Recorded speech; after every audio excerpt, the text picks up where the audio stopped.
Welcome, today in front of me Realme 9 and I'll show you how to change screen recorder sound settings on this device.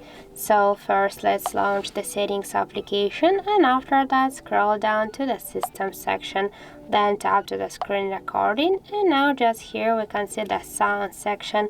We can use the device system sound. Just to do that you should click once on the switcher, and also if you want to comment something, for example in your screen recording, you should activate the microphone. Then just tap here to OK, and now we can see that we'll use the system sounds and microphone sound together.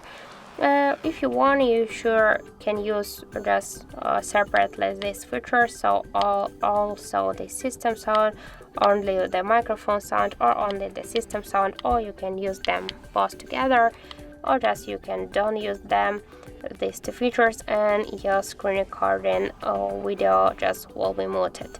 So that's it. Also we have the second way how we can activate the settings of our screen recording. So first we should open the notification panel, and after that here on the top bar you should find the screen recording icon. Just hold this icon for a second and now you'll see here the same screen recording settings, and you can change them here.